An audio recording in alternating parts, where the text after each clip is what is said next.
Bonsoir à tous et à toutes, c'est Weasel News, le média pas officiel de Los Santos. Et on se retrouve ce soir pour un nouveau JT. Et on commence dès maintenant. Lundi, c'était la Pride de San Andreas à l'Observatoire. Organisée par Ava Sicari de Weasel News et Violette de l'association Le Queerger, l'événement a réuni pas mal de monde et on a pu entendre les stars Akiko et Harley chanter. Un Alamo Weasel News s'est fait voler par les 4 salopards. Ils ont kidnappé un conseiller du gouvernement de Los Santos, l'ont négocié et sont repartis en course-poursuite avec l'Alamo. Ils ont finalement été arrêtés et on a pu récupérer notre véhicule.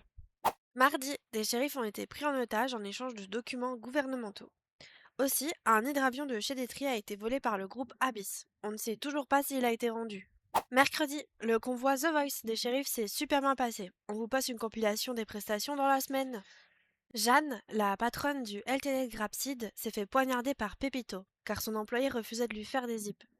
Le LTD a alors pris la décision de suspendre les paiements en liquide pendant 48 heures. Weasel News tient à exprimer son soutien au LTD de Grapside et c'est une honte que cet individu ait pu gagner une loi éphémère à Los Santos le soir du 4 juillet. Et avant de continuer, on vous laisse avec une courte pub.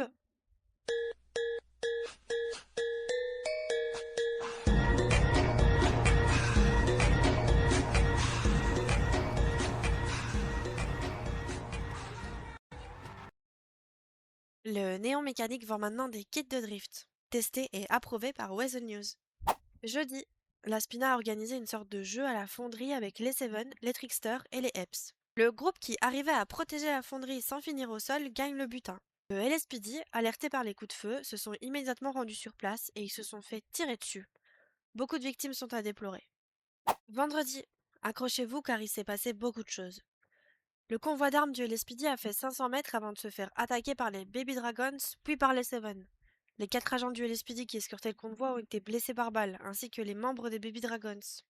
C'était la blood party du LSMS sur Del Perro Beach. L'événement, qui pourtant démarrait super bien, a viré au drame quand les Deden ont pris en otage tout le monde contre des poches de sang, puis que les Ballas ont pris en otage les Deden.